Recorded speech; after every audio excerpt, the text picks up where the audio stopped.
The bard once said, "What is past is prologue." And truly, the hidden papers of the Book of Hours bear testament to this proverb.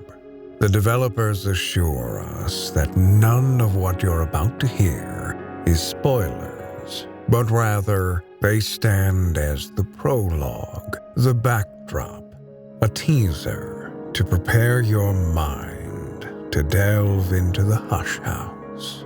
So sit back and relax as we read the hidden papers of the Book of Hours. 1722. Profit and Loss. Palazzo Duro, Venice, 15th October 1722. Madam, I regret the intemperancy of what must follow, but I write in haste and full wrath. Even now my sleeves are beset with slither slime. You permitted me to bear away from your library that noble book, The History of Inks, for which I averred and still aver my gratitude. But, madam, you have behaved in a manner inconsonant with professional care. Madam, to the point. I provided myself a sacred precinct to mix the fifth ink. I set certain protections about the place. I had no wish to be interrupted by robbers or rivals. One of my prominence and noble stature suffers grievously from the envy of lesser practitioners. You must know, madam, that I am an adept of wit and skill, and that these protections were mighty in scope and extent. I warded against worm and storm and bite and sight, and the 8 principles and the 400 names. But, madam, I warded not against the pettiest and the meanest. When one takes a lease upon a palace, one expects to bring one's own guards and retainers to defend against uninvited ill-wishers, but one does not expect to deploy ratting cats and mousing terriers for defense against the rodentry. That, madam, is a given. So, madam, I had assumed that as a competent preserver of knowledge, you would place a ward salutiferous to protect against such vermin as raw prophets. Madam, I've taken the necessary time to compose myself, and I will tell the rest but briefly. The raw prophet was drawn to the history of inks. By what? I know not. E'en as I turned to fill the calcin, it fell upon the book, and by the time I had turned back, the book was all but engulfed. I strove mightily against the raw prophet with the strength, the great strength of my arms, but raw prophets are flexile and indelicate creatures, and I won only slime and besmirchment, and intimate assault, at no small cost to my dignity. Therefore, madam, I do now insist and demand that, first, you abandon all claims upon the history of inks. The book is gone. I do not wish to inquire exactly where, but I imagine within the doings of the raw prophet. Second, that you compensate me for your incompetence. A gift of the 2nd volume of the unexpurgated De Horis will, I suppose, suffice. Thirdly, that you compensate me also for the cleansing of my garments. Attach the bill in full. Yours, in honor, Huckebold of Poskrind. A note on the letter reads, "Fine takers dispatched against Master Huckebold in case of non-payment seek full compensatory redress from Society Obliviate." 1815. Kissing the Twins. Addendum excised from Sir William Colt Hoare's Hints to Travelers in Italy, 1815. Merovium was the chief city of the Merovai, a mountain people who rebelled many times against Rome. The city was established as a colony after their final pacification. Today it is a little provincial town, San Benedetto de Marsi, which has not much to recommend it to the young tourist. The tiny church of St. Agnes of the Serpent has a gloomy charm, and the town lies almost at the shore of Lake Fucino, which offers picturesque aspects despite its evil reputation. The Emperor Claudius identified the lake as a source of the malaria, to which the reader will recall I lost a valued friend in the Pompatine marshes. Horace identified it, rather, as a source of witches. I wonder now whether Horace's assessment might not be the correct one, but I should not run ahead. Lake Fucino has been reduced many times, though it creeps back when the drainage fails, so that even now the locals refer to its margins as the dry country. A bronze bearing an antique inscription in the tongue of the Moruvi was found in the dry places and is now kept in the church. The priest is severe on its dangers. It has been touched by the lake witches, but nevertheless will show it to the curious for a small donation. On the matter of the witches, they are seen in dreams. Particularly one dreams before a cracked and uncovered mirror. On nights of the greater moon, they arise from the lake and generate unwanted multiple births, inspire follies of passion, and blend flesh to flesh. The locals turn for protection to St. Agnes, but I have seen that they also make puppets of 2 heads and 4 arms to placate the lake witches. As to why I came to San Benedetto de Marsi, I had heard in Rome that the inscription of the bronze employs a script not seen elsewhere, and I wished to study and record that script. My informant was correct that the script was unusual, and I've retained the notes for study, but I can attest that the script survives in a book, which a woman of the area was kind enough to show me. The book, she said, was not for sale, and I have given my word that I will not speak further of the woman or of her companion. I was permitted to examine the book. It's not from the time of the Moruvi. It was much later, perhaps of the vintage of Charlemagne. The woman and her companion told me wild tales of its origin and of the witches of the lake, and I had ceased to pay close attention when they warned me of the dangers of the book. This tale, at least, was true. The page edges are sharp as a barber's razor, and I cut my hand badly and had to bind it with my handkerchief. I thought to find a doctor, lest he would go bad, but the doctor was lost to drink, and my host directed me to the sanctuary of St. Agnes. I would not choose a priest as a physician, but the sanctuary has been a place of healing since, I am assured, the time of the Romans, and the cut was very deep. Still, when I came there, the priest would not bind my injury, averring that wounds are holy to Agnes. He promised to draw the poison from my flesh, and I sat upon the altar steps, and he set his mouth to the wound, and my senses failed me. When I awoke, the priest was in a shouting rage and would not minister to me further. In my dizziness and fear, my Italian had all but abandoned me, but I understood this. "The twins! You've kissed the twins!" My wound did not turn, and I will have a story to tell with the scar. Perhaps, after all, there was a virtue in the mouth of the priest. When the moon is full, I still dream of San Benedetto de Marsi and of the drawings I saw in the knived pages of the book. 1857. Behold, I stand at the door and knock. All of Flum's Lot 5, auction 5th May, 57. Fragments of the notebooks of Percival recovered from the wreck of Sir Strathcone's private library. Extensive fire damage, reconstructed in part. M. Herein I have set down my recollections of my time with the Society of the Noble Endeavour. I write in haste and may be lacking clarity. Make what you will of it. In preparation for the riddle of the stag door, which I will describe later, a dreamer passes through the white door not once, but many times. The white door was known anciently as the bone door or the ivory door. Speech may not pass its valves, and dreamers are mute when they enter the house. The white door is fickle. I had prepared the proper sayings, and I had some hope of entrance that night. You should know that once one has entered the mansus, the memory of it hooks and tears. One recalls its stairs and galleries and the light of its windows with a sentiment like that of a half-waking memories on a clear autumn mornings.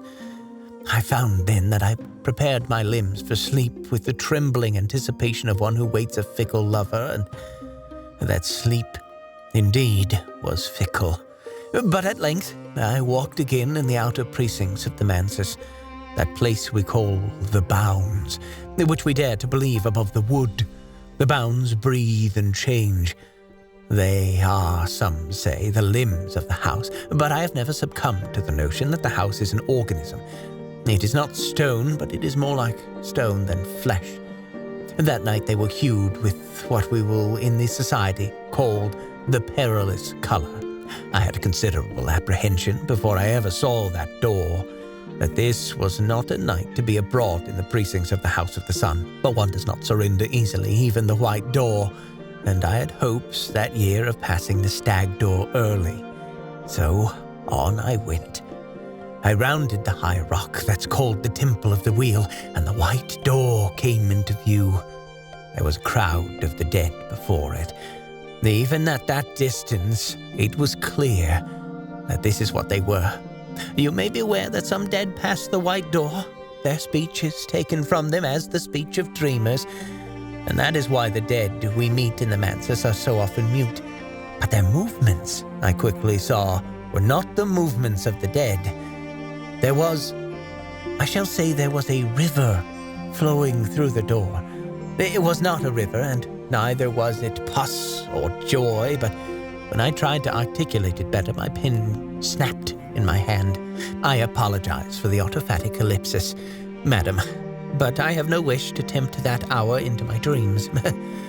The rising spider wishes dominion, but the growth wishes only to infect and become.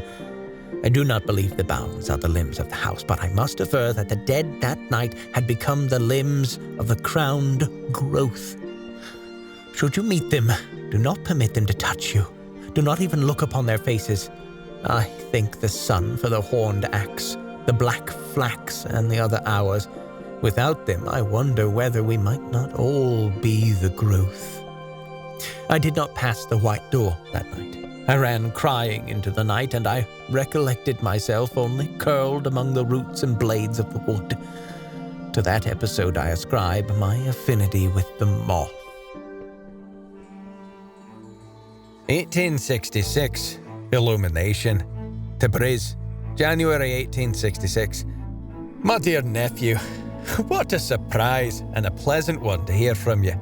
My warmest congratulations and wishes to your new wife. Except that it's a year since the date of your letter, and I suppose no longer new. I hope indeed by now you're blessed with children. Alas, I must refuse your kind invitation, though with the deepest regret. But your other question I will answer.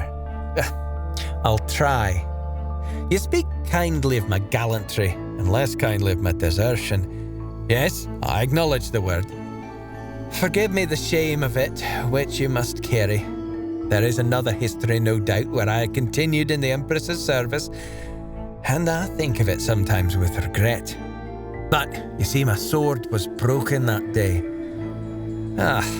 So much to explain, and I must choose my words carefully. I wrote to your mother that my horse took an unlucky ball from a Kuzgai musket. This was not altogether honest. The truth is lesser and greater. We numbered barely 100, the squadron being somewhat below strength, and the Kuzgai 8 times that.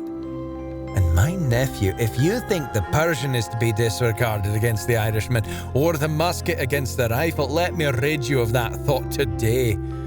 Captain Forbes had taken them for cavalry in the morning mist, and they were not. They were of a guard regiment, the finest of their infantry, and they stood ready in a square with bayonets fixed against us. But we were all of us in fine spirits and impatient, and Captain Forbes saw that in the midst they had come unstuck from the greater Persian force and were not supported. Here was glory, and when he ordered the charge, we cheered. That was foolishness on foolishness, and I've not told you yet of my own foolishness, and yet all those were glory also. The Empire wished to keep the Sa from Heret, which was under our protection, but not to defeat him, for we needed him against the Russians. So we were fighting not for victory. Then Captain Forbes' decision to charge them, and your uncle at the head of the charge with his sabre. I wish I could say it flashed in the sunshine as I brandished it, but the mist. And the mist, of course, saved us, or their muskets would have ended our charge untimely. But it deadened the sound of their fire, so we knew not how close until we were on them. Suddenly your uncle sees their shakos and their fierce, frightened faces, and their bayonets like offensive knives loom up before him. And poor Menander seems to swerve aside, but it was altogether too late. What am I to do but try to pull his head straight and have him jump that fence like any other? Well, it ended badly for us all, and it might have ended worse. Menander crashes down upon the ranks, and he's pierced all through by their blades, and I think he's dead by the time I hold myself from beneath him. By the light that was divided, I pray it's so, for he deserved better than I gave him in the end. As I say, I hold myself out, and my left hand is crushed, but the other fellow on whom we fell is worse. Menander has broken his neck, and he's lying all wrong.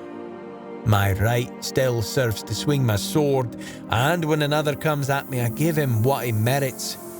But it's all my luck again, for as he falls and I draw the sword back from him, I see that it was broken too by Menander's fall.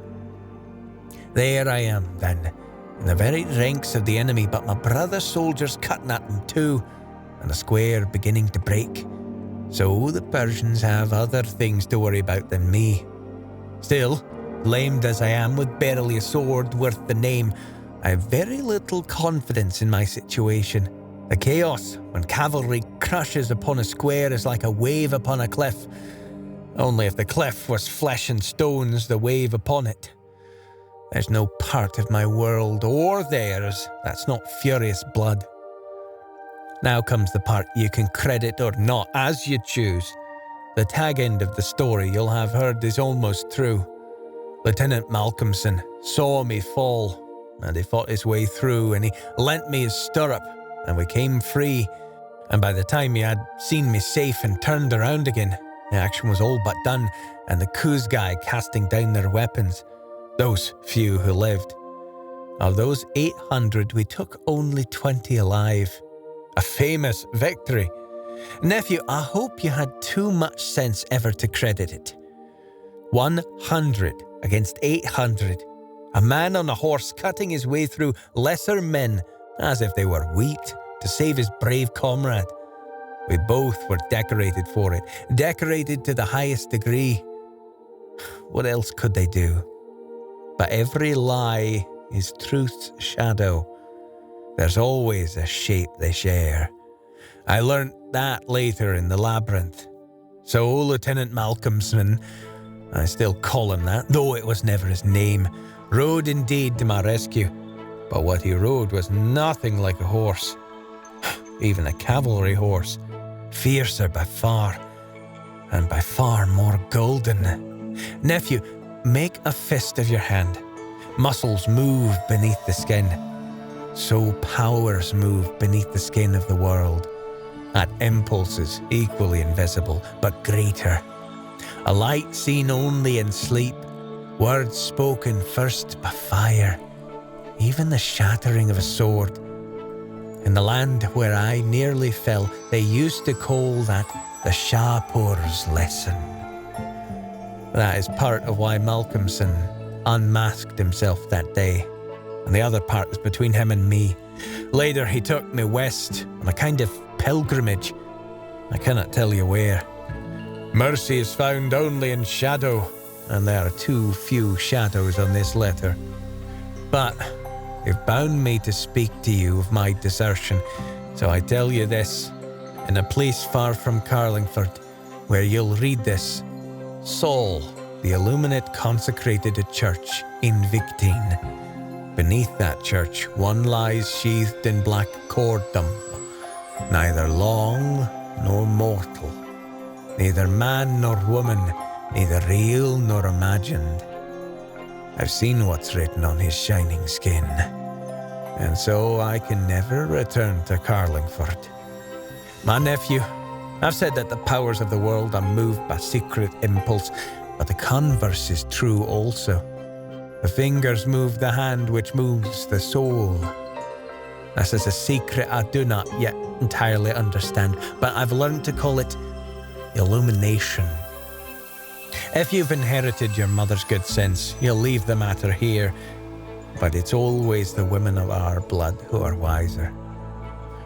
So perhaps you're as foolish as me, and so I'll say a little more. The Kuzgai that we slew, on their standard they bore a silver hand. We took it as a trophy, and it graces now the standard of my regiment. I still write that. I'll not strike it out, but of course I cannot no longer claim that honour. It graces now the standard of the Puna horse. If you ask to see it, I think they'll show it to you. If you use Malcolmson's name and not mine, it is older than the regiment. As old, I think, as England, but no older. There's a lesson in it. Greatest among the powers who illuminate is the one called Watchman. He it is who says mercy is found only in shadow. But he does not say that mercy is nowhere found, and shadows lie long at the labyrinth of lions. Yours, ever, your uncle, Arthur. 1902, Scola Kosofe. Velletri, Italy, March 25th, 1902. Superintendent, Nocturnal Branch, New Scotland Yard, Victoria Embankment, London. A Superintendent Wyford. Please consider this my sequestration and assessment report for materials seized at Orochenko. I am aware, you have reminded me on previous occasions, that administration distributes forms that we are generally expected to use for these reports, but events since Orochenko have made that impractical. Consequently, I have allowed myself latitude in the format. 1. Skull, deformed, abhuman, abnormalities consistent with la malaise reveline, and the standard assessment suggested the expected honoric disc, destroyed, pulverization and dilution. 2. 3 cases Diomine Raveline, 1865 vintage. Standard assessments suggested no discernible honoric hazard. Retained for sale and expenses recoup. You generally feel compelled to remind me, Superintendent, of the regulations on implied hazard. In turn, I generally feel compelled to remind you that I know what I'm doing. 3. Painting. Oils, late 19th century, artist unknown. Moonlit view of snowy city. Contemporary label identifies it as Abdos Uncrowned. Standard assessments clearly indicated. Significant honoric hazard. Destroyed. Incinerated. 4. Diaries of Lord Franklin Bancroft, 1762 to 1770. 1889 Catter & Sons reprint. I am well aware that the branch depository contains the mandated 2 copies of this edition, and that I would normally be expected to consign it to the flames. However, my good friend Dottir Robergo has argued persuasively that they contain material important to my work here, retained. 5. Moriabolic mirror. Composition unknown. Clear and immediate honoric hazard. Destroyed. Pulverization in the absence of light. Dilution. 6. A child's treasury of golden afternoons. Jacob Gristwood. Clearly, I am aware of the standing incineration order on this work, but this may be the only copy still in existence, and the Scolas Kosophic resources available to the branch are frankly embarrassing in their paucity. After a detailed examination, not to mention discussion with my very good friend the Dauteur, I have determined that it is much too valuable to be destroyed. Retained. 7. Fantastical triptych. Oils, 16th century, prodigious enthroned mass adored by kneeling figures. Vibrant depiction of heterodox Christian harvest festival. Standard assessments, when suitably interpreted, indicate negligible oniric hazard, and it was through this work that I made the acquaintance of my very good friend Dot Robigo. Retained. 8. Silver hand, life-size, inscription probably antique Persian. Standard assessments suggest minor oniric hazard. However, given this operation's urgent need for funds, I've determined that the scrap value of the piece outweighs its sale to the public, retained for sale and expenses recoup. 9. 3 10-year-old vital extension bond documents, stolen decades, with reckoner markings. The suspicious longevity of the Dauphins of Ortichico was, you recall, one of the concerns that justified this seizure operation. That longevity is neatly explained by a reckoner connection and other documentary evidence, not material to an A&S report, also supports this conclusion. Despite recent developments, see below, I'm inclined to forward this evidence to you as a professional courtesy. I have, however, resolved to retain the vital extension bonds for my own use. My physical development proceeds admirably, but I am approaching a critical stage at which I must take all necessary means to sustain my health.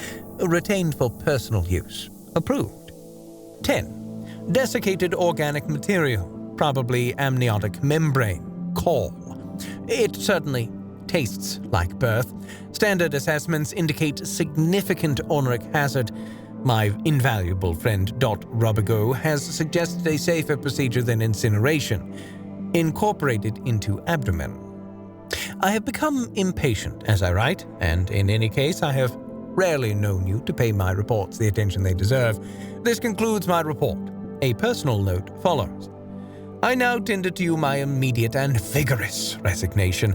On somber reflection, Superintendent Wyford, I am appalled that you permitted myself to be involved for so long in the illegal operations of the British government.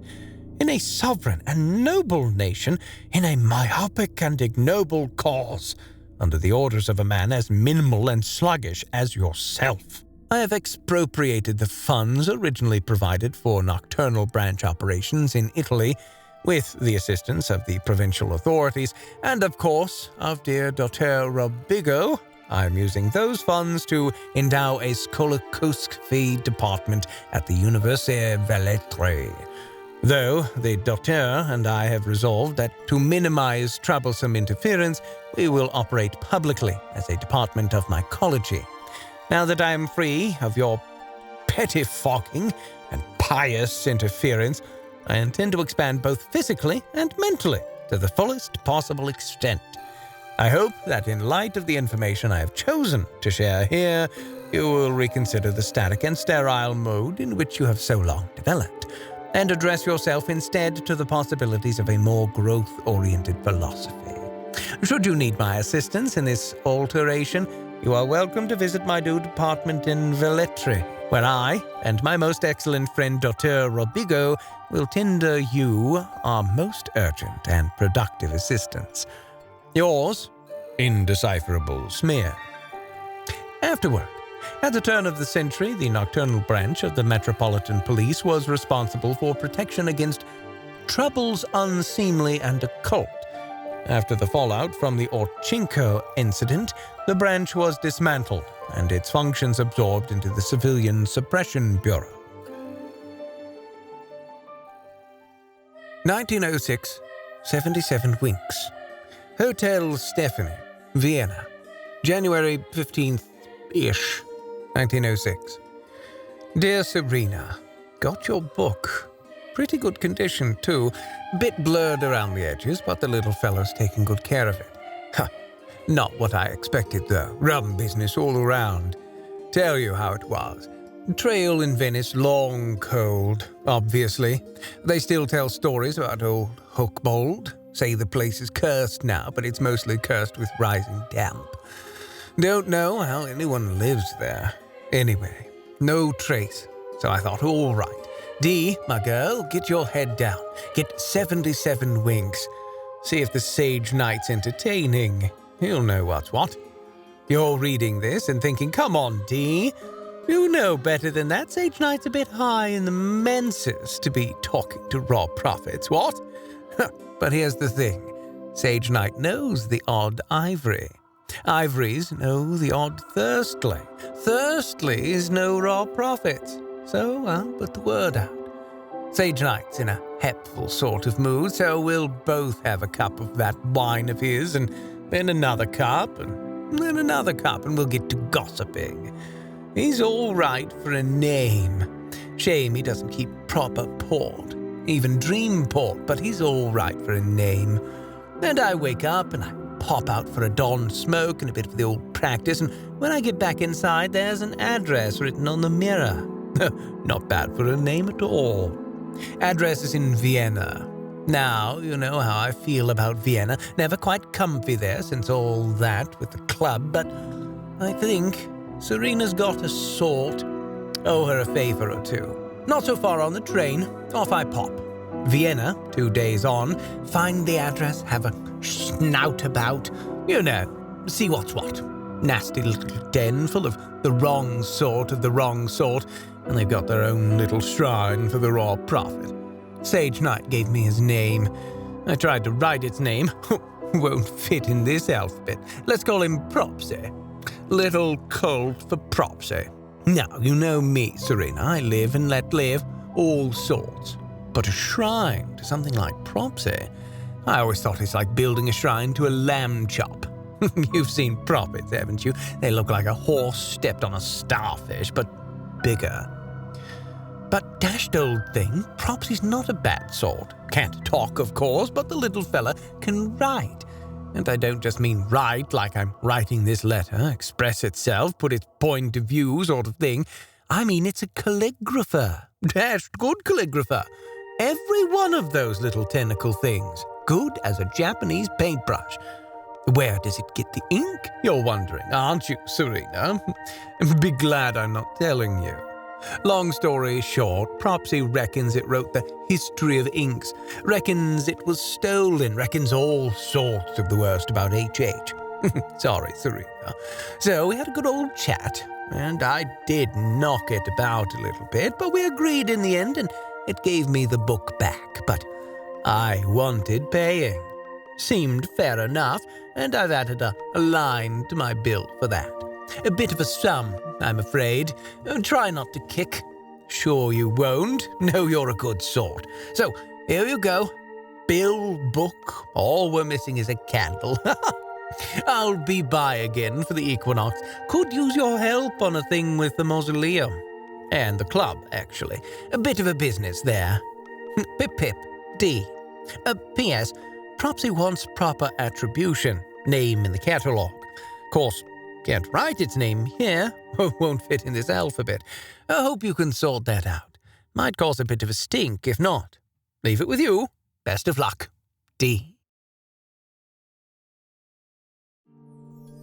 1924 Suppression. Office of the Cura, Hush House, Brandkrug. June 22nd, 1924. Detective Ossery Pender. Thank you for your time last week and for your patience. I've reviewed your requests for limitation. Most are acceptable to the Cura, some are not. In this letter, I've outlined our objections. I hope that we can find a common ground and an acceptable compromise.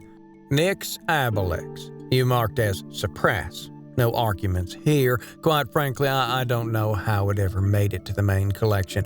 We don't need any more worms in the world. I mention this only to say that we do, despite our differences, appreciate the Bureau's efforts and contributions. On the other hand, my most violent enterprise you marked as restrict. That's a little extreme. I really don't think it merits even an advise. The contents are certainly pretty despicable, but if enterprise is advised, we're going to have to revise classification for a great many other equally despicable items. The function of Hush House is not to protect, but to preserve. The Almanac of Entrances you marked as suppress. I can see the risks, but I don't believe suppression is merited. We'll agree to restrict. Ogkor, tislech, ogkor. You marked restrict. I understand your concerns, but the author has not been witnessed abroad in the world for at least 2 centuries and can reasonably be considered defunct. I'll allow advise and will revise to restrict if the author is ever verifiably reported active again. A child's treasury of golden afternoons you marked as expunge. This is a proposal we would consider only in the most extreme circumstances. The text is already categorized contain. I've discussed with the librarian, and we're confident that the theoplasmic contamination, which is, I grant, quite advanced, can be purged. If it can't, then we'll consider the expunge. Codex Ace Fili you marked as contain. I agree that this is a reasonable request, and once again I wanted to thank you for drawing it to our attention. As a matter of fact, the contamination has already reached the neighboring texts, the Radical Measure and In the Mallory, and we're going to mark those contain too, pending review. The History of Inks you marked as suppressed. Now, this is not the first nor indeed the second time that the Suppression Bureau has taken issue with this book, and I do see your point. Some of the inks are extremely significant, but with all due respect, Hush House has its purpose, as you must know, and the Suppression Bureau's place is not to question that purpose. Your suppression request is denied.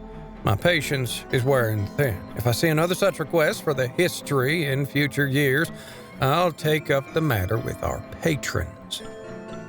The Kirsham Portland. Suppress. I don't think so. Blackwood's Magazine, January 1922, restrict.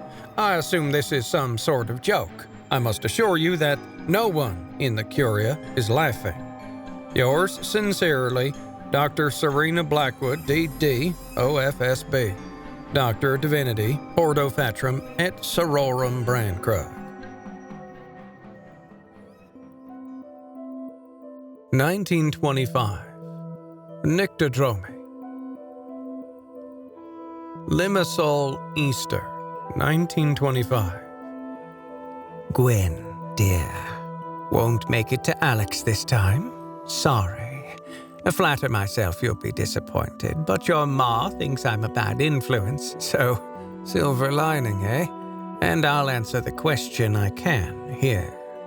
You wanted to know about the invisible arts and the great arts and if there's a difference. Had to think about this one. Suppose an invisible art is an art the Suppression Bureau wants to lock up, and the great arts count. But you can argue about what counts as an invisible art, and no one argues about what counts as a great art. No one who matters, anyway. So the 9, 3 bright, 3 night, 3 unregarded. The nights are Nyctodromy, Scolacosophy, Hushery. The brights are Horomachistry, and that one I can never spell right, and that sort of Persian one. Unregardeds are a bit infradig, tell you the truth. I'm a fair nyctodromist, smattering of some of the rest, but nyctodromist means I've sharpened up my fet. Know my way around the house in the wood, how to catch 77 winks, how to cut corners through the world without getting in trouble. A bit about thresholds, a bit about the sea powers, a little bit of vac. But vac makes my teeth twitch. Don't know how up in your anatomy you are. Fet's the bit you poke into the manses when you go, sort of like poking your tongue in somewhere special. Tell you what, wish I hadn't written that. Thinking about crossing it out. Memory serves, last time you asked me if I was an adept, I started trying to explain. Your ma got frosty. I didn't want to cause a stink, changed the topic. So, look, no one's got any business calling himself an adept unless he's been through the stag door. And most of them are him. You know how it is. But not everyone who's been through the stag door is an adept. And I'm not. Adept's a state of mind, I suppose. Scholars know things, adepts do things, except scholars also do things, and adepts know things. And I do things, and I wouldn't call myself an adept. Suppose I don't mind getting my hands dirty. A state of mind. But don't say magician, Gwen dear. Magicians are trade, or rabbit botherers. Don't know which is worse. Come to think about it, invisible arts are an adept thing, and great arts are a scholar thing. Put it like that. Adepts are the ones Suppression Bureau locks up, and scholars are the ones they don't. They try to lock me up now and then, but I've made it pretty clear I'm not having it. My advice, honestly, is to stay away from the whole business. Far away. So why am I in it? Because I couldn't stay away from it. And if you can't either, you won't. And that's how you'll know. And that's how it'll be. My other advice, read 2 books on scalicosophy so you know what you're staying away from, and then stay away from the rest of it. And if you're going to sharpen up your own fit, make sure you dampen down your Faust, or beef up your tryst, because you'll stick out like a nun in a you-know-what. Never think the house is safer than the wood. Better lit is all. Pots of love, Daymare. 1929. The Sea and the Tide. The Sweet Bones, Brancrook. June 28, 1929. My dear Christopher, I'm so sorry. I would like to help, but I'm afraid that I cannot. And I'm afraid, in any case, that you've been terribly misled. The matter is a complex one, but I know how your heart must ache. So I wanted to begin by saying this, that I cannot help. But I will also explain. I know the ink that you describe. It exists. I shouldn't tell you even that. And for the sake of our friendship, I ask you to burn this letter after reading. The ink is called here Incostum Terminal, and it is a great treasure of the house. Its making is a closely guarded secret. Its use by any but the librarian is punished without mercy. When we become aware of delinquencies or abuse, we dispatch the fine-takers in their ultimate mode. Even I could not frivolously lay hands upon a sample of the incastum without suffering the severest consequences. But more importantly, the incastum is not what you have come to believe.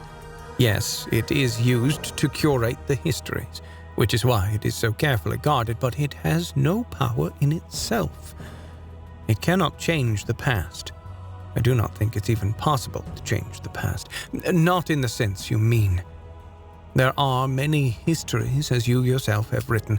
The hours of the mansus determine what events are considered a history, and which histories are braided into the future. The future in which you will read and burn this letter? But the hours are not all-knowing, nor infallible. I do not think it's even accurate to call them gods, although we so often revert to that convention. I do not believe, and for this I am grateful, that there are such things as gods. They do not take direction, but they have been known to take advice. You may know that Hush House lies under the hand of certain hours. I have no wish to draw their attention, so I will not shame them, but they are, most of them, those who seek to preserve the world as it is. In our smaller way, that is also the goal of our cura. The librarian of the house is provided with texts that qualify as material, the intersticed elements of proto-history, and they make their curators and determinations upon it. When they make those curations and determinations in the Incastum Terminal, the hours take note, and they value the librarian's opinion, if the librarian is of sufficient significance. So that is all that the Incastum can do. When it is used in the right way by the right person in the right circumstances, it can draw the attention of the hours, and that is a very considerable thing. But it is not something you could use, and if it were, it would not have the effect you desire. I am sorry, my friend. She is lost to you. I can offer you only this slender comfort, one that you love as that for which she so dearly wished. And you had your reasons not to follow. And those reasons, I think, are very noble. You cannot change the choices you've made. None of us can. But I earnestly believe that you both made choices you should not regret. The sea does not regret the tide, and after the tide withdraws, something always remains, which we call memory. In very deep affection, your friend, E. P.S. I know I can be an old bore, but for a third time I must beg you to burn this letter. 1930. A Visitor's Guide. Hush House, A Visitor's Guide, by the Reverend Timothy MacDonald. Price, 4d. Dear visitor, I would like to welcome you to Hush House, one of the unexpected treasures of our Cornish coast. I've set aside considerable time to research the 1,500 years of its history and am pleased to share the fruits of my researches with you. The history of the house is complicated and can be bewildering to the uninitiated. To ease you in, I have identified 5 distinct periods or phases in Hush House's history. Access to Hush House is by appointment. Please inquire at the rectory. I regret that tours are not possible at high tide, on church holidays, or while the moon is visible in the sky. All proceeds from the sale of this booklet or donations to tours will be donated to St. Rowan Trust for the Advancement of Education. Dawn Phase. In the 6th century, the Abbey of the Black Dove, sometimes called also the Abbey of the White Crow, is established as a double foundation of monks and nuns. Surprisingly common in those dark ages, 599 AD is traditionally celebrated as the date of the Abbey's foundation, although I believe the island church of Our Lady Beneath, regrettably unsafe to visit due to flooding and subsidence, dates from the 3rd century. The abbey was subject to Danish raids on at least 2 occasions in the 9th century, although the raiders are also recorded as mercenaries quartered here against the incursions of Egbert of Wessex. One raider apparently becomes a brother of the abbey under the name Thomas, and later rises to become abbot. Abbot Thomas evidently finds it difficult to leave his savage past behind and dies in circumstances too violent for me to describe here. Live by the sword, die by the sword. Solar Gothic Phase. The splendid abbey church we see today, St. Brandan's, dates from the 11th century. The Watchman's Tower and its fortified gatehouse were built in wood as a protection against Saxon rebels after the conquest. They were later rebuilt in stone after the abbey gave shelter to a tree brought from Normandy by the new Earl of Cornwall. The tree is said to flower white, black, and red in consecutive springs. Perhaps if you keep a sharp eye out, you can identify one of its descendants. Its substantial expansion in the 13th century was funded by an endowment from Aver de Bros, a noble lady of the marches whose husband was hanged under undignified circumstances. The solarium and chapter house date from this point. St. Brandan's is by now established as a center of learning and healing, and no doubt they were of assistance to Lady de Bros in some manner. The Winter Tower, later called the Long Tower, dates from 1322, curiously the same year as the collapse of the Tower of El Cathedral. The tower stands alone in the gardens and is fortified to no obvious end. I've examined what remains of its frescoes and believe it was built in dedication to the sun before dawn, according to the pre-Reformation solar traditions. The Barber's Tower was constructed in 1450 to house the healer Nathan of Regensburg as a sanctuary, or perhaps a prison, since Nathan is a learned but a Hebrew gentleman, and his people are regrettably unwelcome in the Kingdom of England at this time. The Crucible Tower dates from a little later. The fire of 1929 has left this tower unsafe, and I recommend strongly against close inspection. Baronial Phase. In 1537, as part of King Henry's reforms, John Tiggenwell is appointed to investigate St. Brandan's. He uncovers evidence of indulgent, corrupt, and scandalous behavior. The monastery is dissolved and the Isle of Brancrog granted to Henrik de Wolf, one of Tiggenwell's captains, formerly a Guelders mercenary. De Wolf is clearly an uneducated and violent man, and he suppresses a local rebellion with intemperate brutality. One story tells of a local oracle who places a curse on De Wolf in revenge.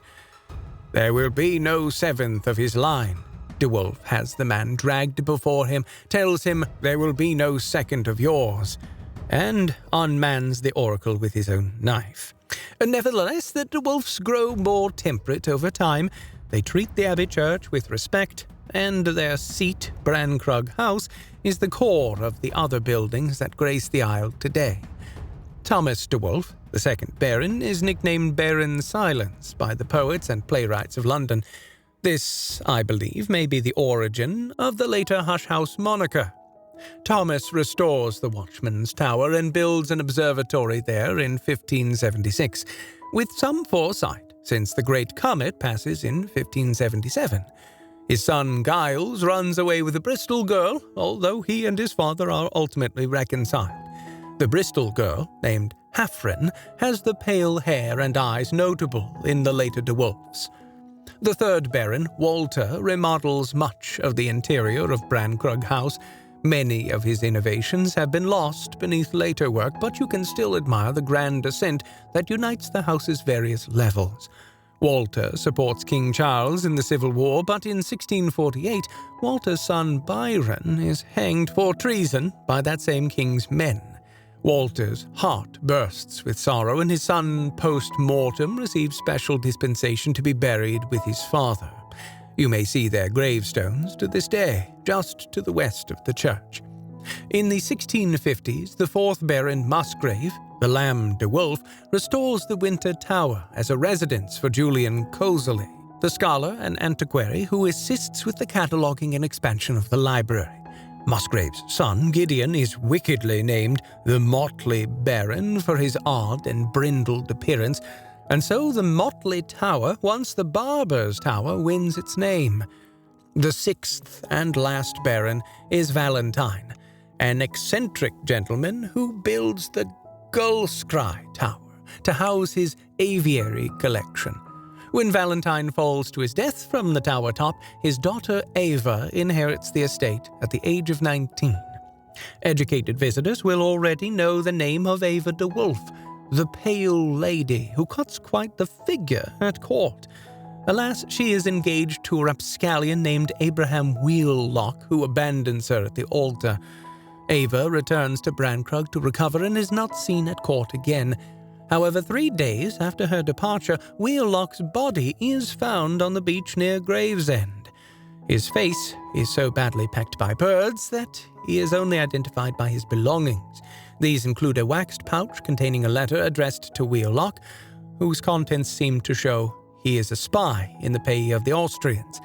I suspect the matter has been over-egged, but Lady Ava no doubt would have found it all something of a relief. Lady Ava never marries. She opens her library and draws visitors from across Europe and beyond.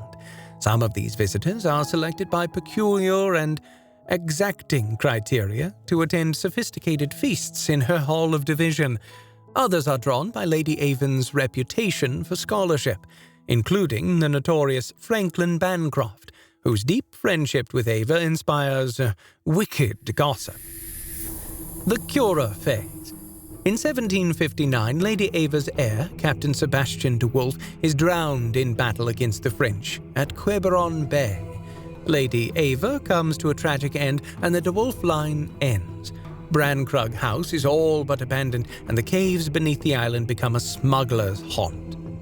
But in 1785, a group of scholars acquires the deed to the De Wolf estate, establishing the Cura of the Isle as an institution for the preservation of knowledge. Ambrose Westcott, Kitty Mazarine, Solomon Husher, all these names. Water-stained and unreadable beyond this point. 1932. A proposition at noon.